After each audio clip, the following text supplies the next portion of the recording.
Assalamu alaikum wa rahmatullahi wa barakatuh. Wa alaikum assalam wa rahmatullah. Alhamdulillah. How are you, Habibi? Alhamdulillah, I am well. Thank you for joining us today.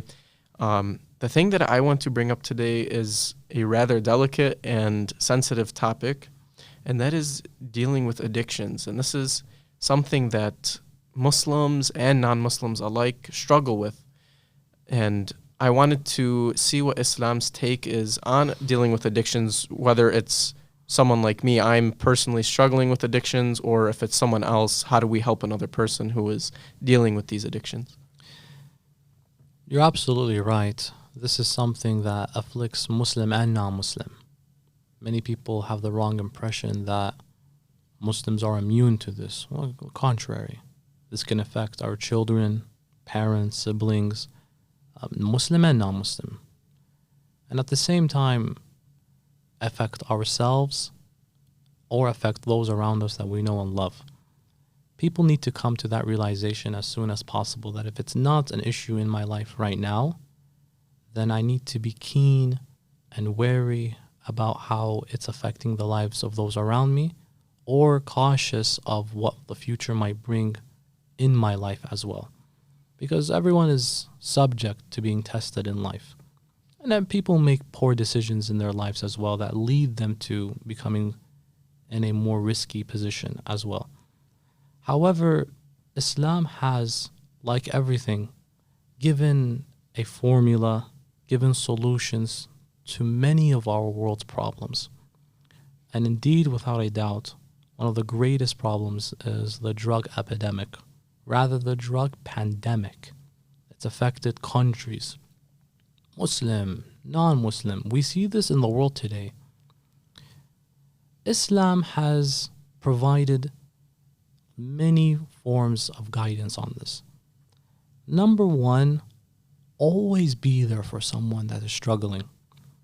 Because ultimately, addiction, whether it's drugs, food, substance abuse, whatever it may be, all forms of addictions are bad. People can entertain food, it's totally fine. But to be addicted to something, to whatever a person is consuming, a habit, and we're not only talking about things you can consume, there are habits out there people are addicted to.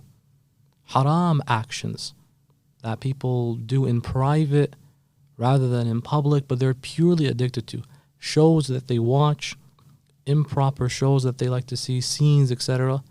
And many brothers and sisters I have met in my time come and complain that they either have these problems or someone close to them has it.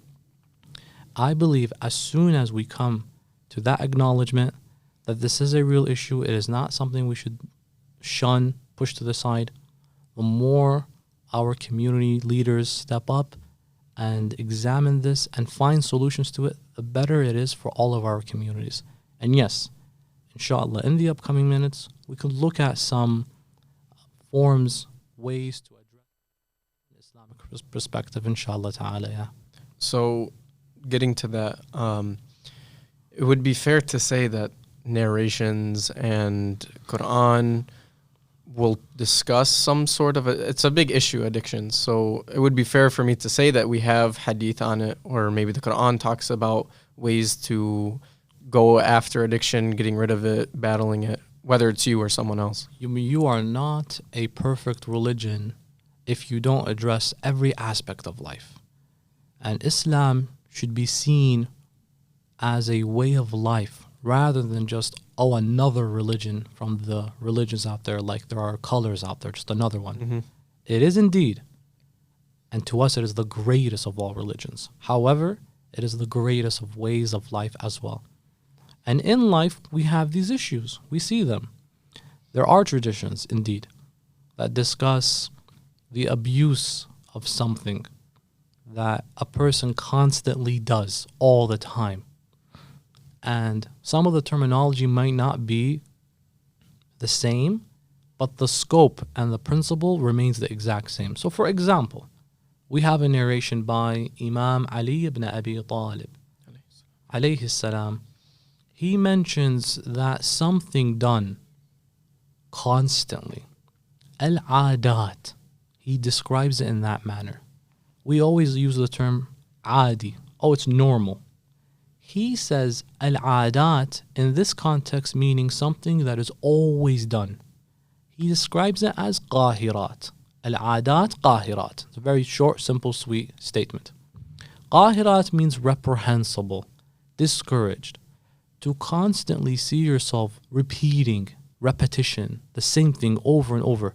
He just makes a blank principle, and it's beautiful because this can be involved with something that isn't necessarily intrinsically haram or something that is not encouraged, that is highly discouraged.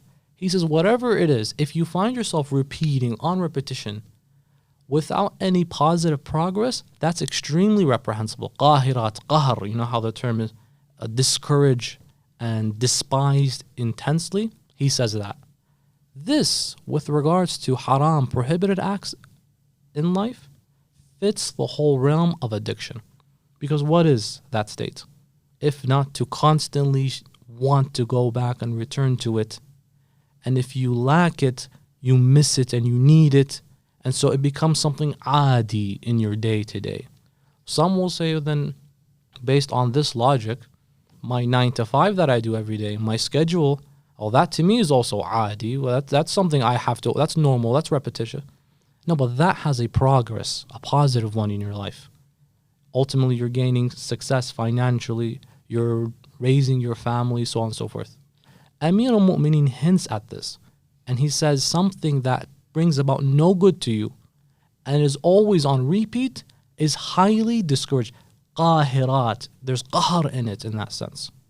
So we see traditions that highlight, because I bring this, some will say there isn't too much wrong in a healthy, and subhanAllah, this is a mindset today, in a healthy amount of addiction. What do I mean? There are health experts that are out there, I've seen. Some of these health experts, they just came out of the blue, subhanAllah. TikTok, YouTube, wherever else on social media, they will encourage, for example, that young teenagers, it's totally fine to entertain self-pleasure.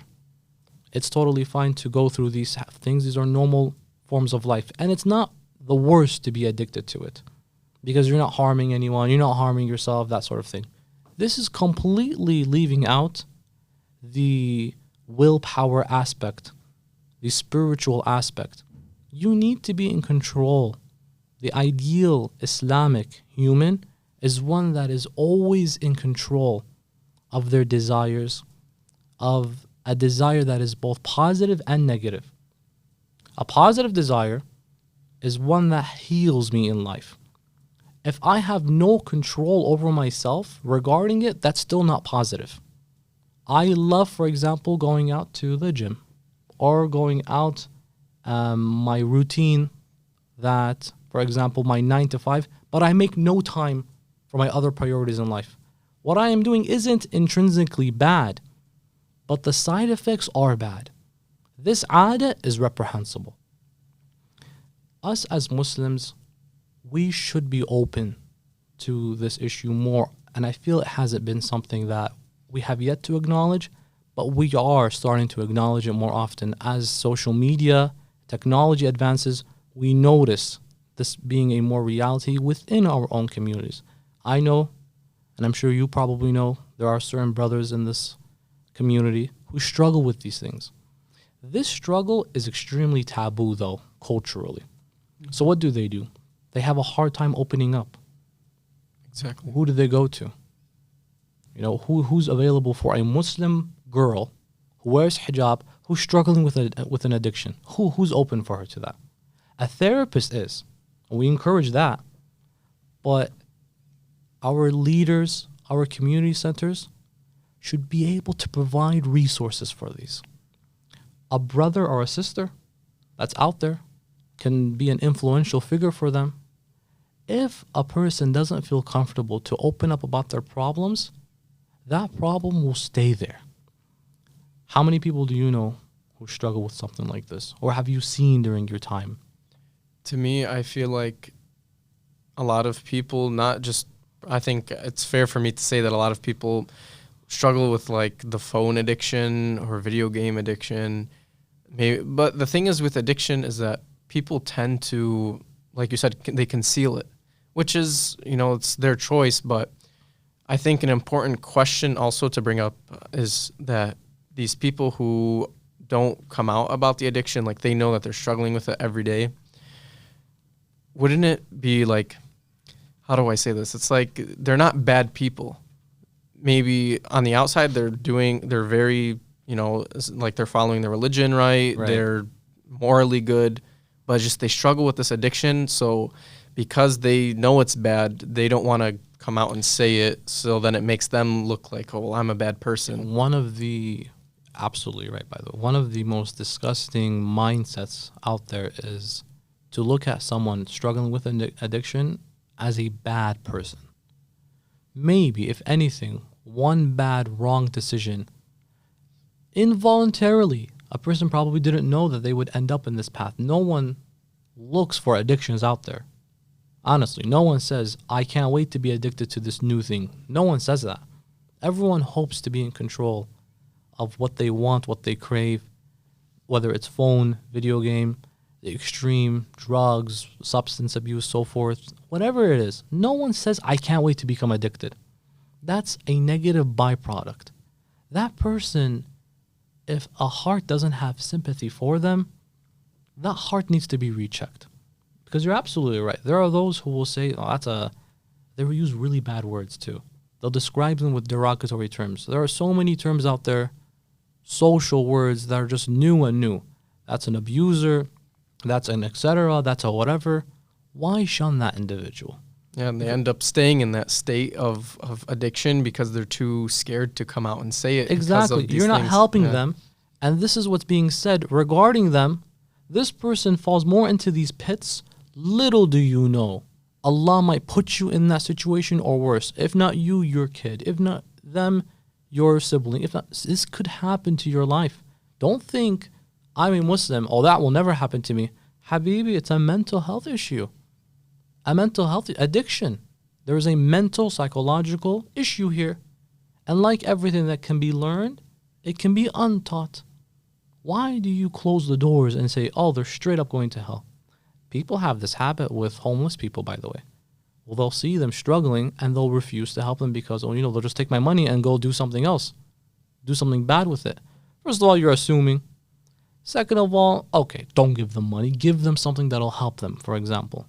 But at the end of the day, don't leave this person struggling and hanging. They're your fellow human being, and they could actually strike you too. So a person who's struggling with addiction is not a bad person.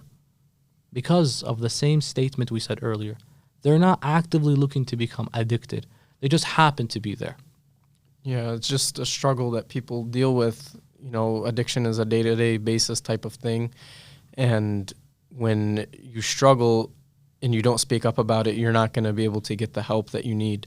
But let's say we do know a person that is struggling and they have been a little open about it, but they don't come out fully to it. What are some ways to help this individual with their addiction? One of the best ways to help anyone struggling with a bad habit. Many of these addictions and struggles are habit related. Phone abuse, this and that abuse. It's attaining something and holding on to it. Be there for a person. Be good company for them. Invite them to your gatherings, your centers, your programs. That is literally the best way. One of these actions, in fact, not one, all of them, they're usually done in private. No one takes out their bad habit in public and has the whole world watch them. They do it in private. Make it an effort to just as much as text and say, hey, salamu alaikum. How are you, man? I've been thinking about you. And I want you to know I am here for you. Would you be down to chill next week? Me and a few of the guys, we're going to hang out. We're going to go out to eat. Would love to invite you. That message alone would interrupt what they were doing, if they were doing it, or would stop them from doing it potentially, because they see that there are people out there for them. And they don't want to make their move eventually when they see them predicated having done something bad, addiction that they're struggling with, for example, or if you tell them, hey, we're going out now, they're not gonna, well, we're gonna come out right now. We're gonna come to see you right now. It is truly a virtuous thing to do when you really put yourself out there for your friend and say, I'm here for you. Give me good company. Because they're not going to do it in front of you. This silent sin, this deadly sin, this addiction, this private sin, these things people won't do in front of other people. So if ever there's a program, and we have, mashallah, many communities here that facilitate events, always invite them. It really doesn't hurt to send them a text message. Hey, come, join. At least for that day, they won't entertain that wrong habit of theirs. If not for the entire day, for those few hours they came to that event. And what do you know? Allah subhanahu wa ta'ala will come and bless you abundantly. That's just from communication point of view. If you take the other step, and this is the prophetic step. Prophetic because the prophets would always do this. The prophets wouldn't just send messengers. Hey, be guided. They themselves will go with all their majesty, the Anbiya and Rasul, and sit with that beggar. Sit with that homeless individual, that person struggling, that weak individual. وَيُطْعِمُونَ الطَّعَامَ عَلَى حُبِّهِ مِسْكِينًا وَيَتِيمًا وَأَسِيرًا. So much so that the miskin, the beggar, the captive, the orphan started coming to them. You are a source of refuge. You are my therapy. You made yourself so accessible to everyone. We know where to go when we need help. And so the house of the Ahlul Bayt turned into almost like a rehab center. You're struggling? Come to us. We'll feed you. You don't have family. You're an orphan? This house is now your family. For goodness sake, you know that ayah? That's such a powerful ayah. That the captive, the asir, came to the house of Fatima and Ali, knocked on their door, and just think about it, as a captive from another country, at least, or another tribe who warred against the Muslim state, fell captive, subhanallah, and is knocking on the door of the citizens of the place he was in animosity towards, and these same people are helping him. Where do you see that in this world today? That someone who initially didn't like you and they fed them. Why? Because they made themselves accessible to everyone. This is the prophetic way of treating others, where you physically go out of your way. No, I'm going to be with you the whole entire day. You clearly are not going to abuse anything. This addiction of yours will not be manifest if it's in front of me. So I'm your company. I'm your company. And they say a habit is made or left after 40 consecutive days. It's just 40 days if we're talking on a social psychological norm. If you can get past that, you've helped someone for life. Is that not a merit that we can take to Allah subhanahu wa ta'ala and say, Ya Allah, I helped an individual. And in that context, you revived a soul. And reviving a soul isn't necessarily saying someone was drowning, I helped them. Someone who was spiritually struggling. فَمَنْ أَحْيَاهَا فَكَأَنَّمَا أَحْيَا النَّاسَ جَمِيعًا. And whoever saves a life. So saving a life is like saving them from a burning house? Yes, but not exclusive or independent to that. Someone who was spiritually struggling, who had no help, I will go and I'll save you. What, you're just going to send a text message to someone that's drowning? No, you have to go and save them. Spiritual drowning and being spiritually in a burnt home and you're trapped sometimes are like addictions as well, because a person can't get out of it until someone actually grabs them like that and gets them out. Do that for those who are struggling out there. Allah will truly bless you. You practically saved a life. You went on the sunnah of the Prophet and his family. That is what Muslims should do.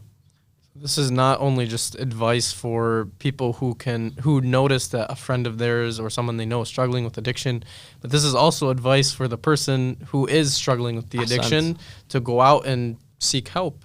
So maybe this is something that people can look into as one of the options to helping their addiction. But let's say, for example, I'm struggling with an addiction. What are some ways for me to solve this addiction, to get rid of it? But let's say I haven't told anyone and I want to do this on my own. So I am no therapist or psychologist or expert in these areas, but from my experience, I feel self-acknowledgement. Many people are in denial that they have an issue. Acknowledge that I have an issue, and when you struggle with an issue, you want to go get it fixed. If you're sick, you go to the doctor. You don't just neglect it. Oh, I'm sick, then it's not important to address. No, you have a problem, go find a solution. There are experts that are out there. So acknowledgement, number one, is so important.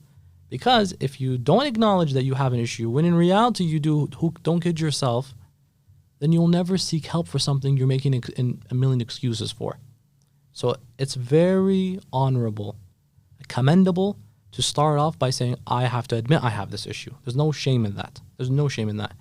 Number two, get past the social taboo hurdle. What are they going to say? Who cares? Who cares what others will say? And this isn't only connected to the individual, him or herself. Families have this with their children. What are people going to say? Who cares what they're going to say regarding your son? Are you here to raise people, or are you here to raise your son, your blood, and your flesh? Get past that hurdle, because ultimately, here's what I'll say. People won't have much to say. Because empty barrels make the loudest noise. They're filled with nothing, but they're so loud. And you are a success story by going out of your way, even if you didn't accomplish it. You're still struggling, you're still a success story, because many people hide from their issues. They run away, let alone beginning acknowledging it and going to address it. They just run away from it. A success story here is just making that first step.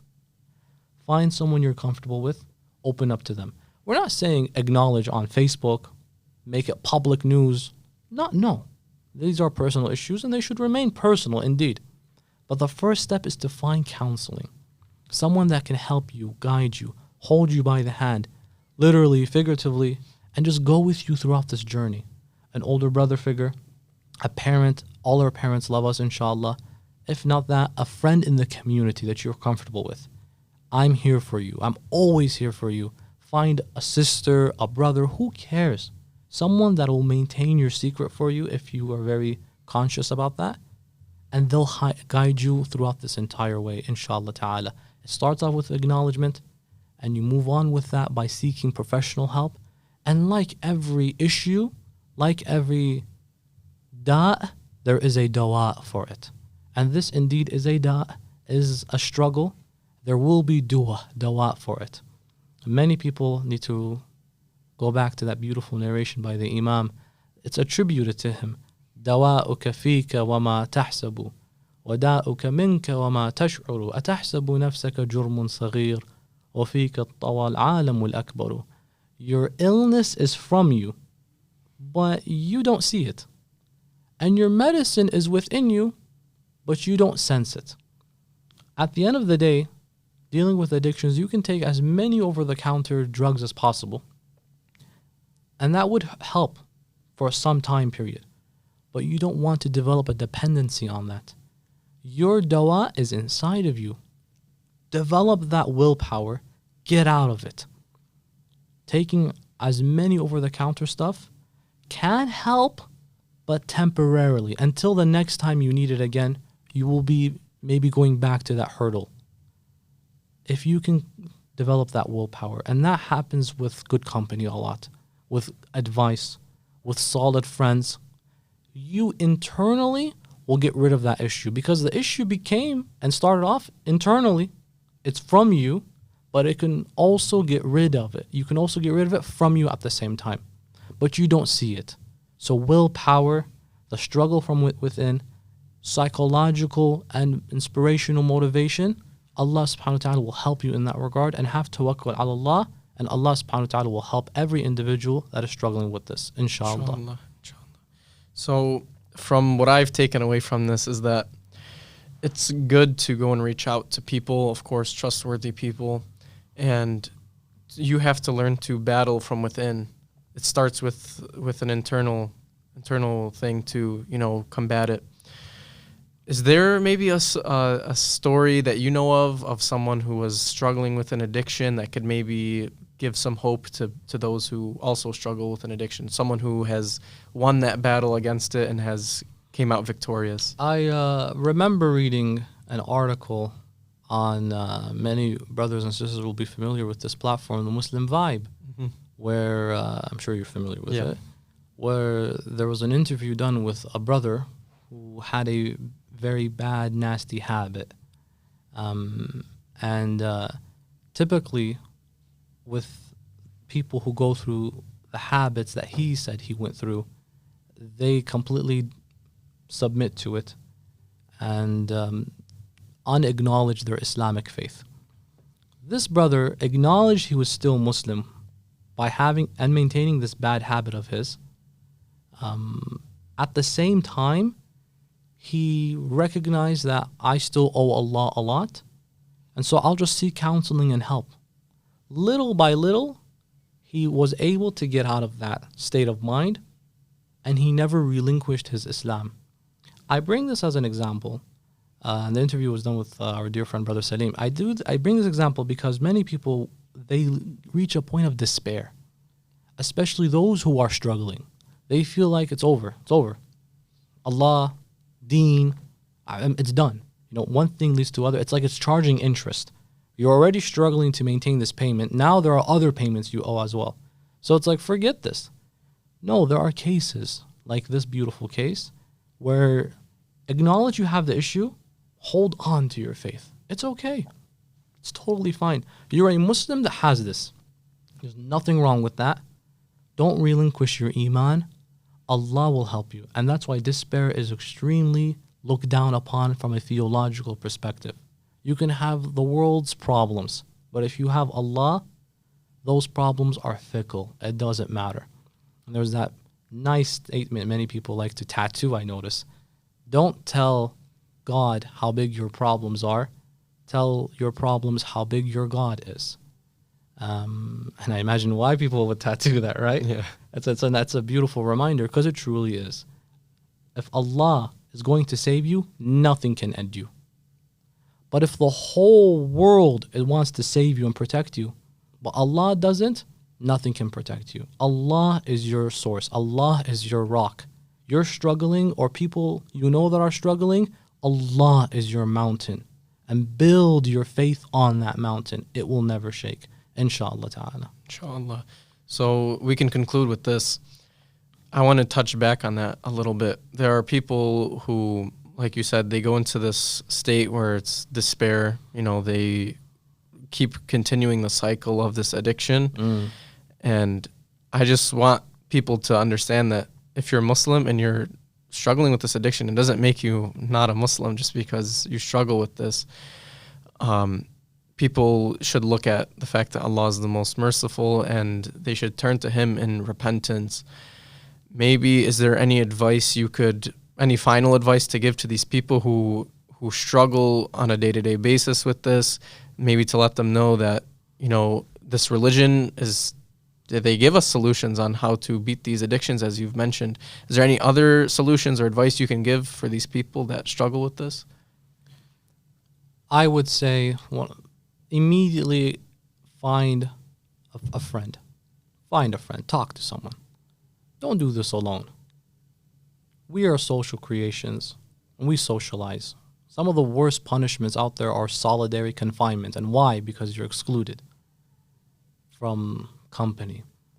Find someone. You're not alone. Remember, people around you have gone through this. People have struggled, and people have gotten out of it.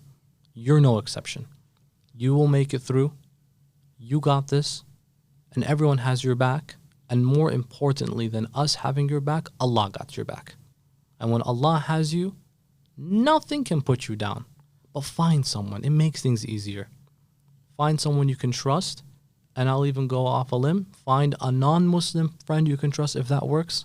Talk to a professional. These are things that are addressable. They can. From the smallest issue like, and I don't necessarily call it a small because it's not important, but in the spectrum of addictions, like phone addiction, all the way up to the extreme of substance abuse. These are serious problems. Begin by acknowledging it. Find someone that you can talk to and work on a plan. And you as a friend or as a brother or as just a decent human being, be there for them, give them good company. The more they're with good company, the less these things will be entertained. And at the end of the day, Allah will bless you. And if you feel a struggle, here's something I want to put, and then we can wrap up. If you feel the struggle inside you, and you're internally fighting it, always remind yourself that is your inner jihad. That is your jihad and nafs. And we know from the thousands of lectures we've seen out there, there is the small jihad, the big jihad, and the small one is the one in the battlefield. Then what could the big one be if that's the one in the battlefield? Eternal struggle. And this definitely constitutes that. So you will attain the reward from Allah more than those who have fought in Uhud and Jamal and Siffin and Nahrawan by conquering the self.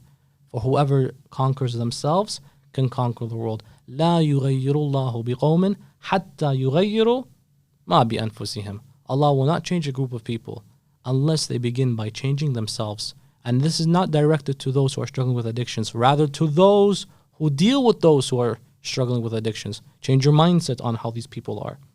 Don't remove them or dehumanize them or ostracize them or marginalize them or kick them out of society. Don't do any of that. You want to improve your society? Begin by changing your own mindset. Allah subhanahu wa ta'ala will improve the entire community. In so doing, inshallah, the entire world from this issue. And may Allah bless us all in that regard, inshallah. Inshallah. Thank you so much, Sayyid, for this beautiful advice. And inshallah, we gave people hope with all of this beautiful tips and advice that you were able to offer us. And once again, we thank you for joining. Assalamu alaikum wa rahmatullahi wa barakatuh. Alaikum assalam wa rahmatullah.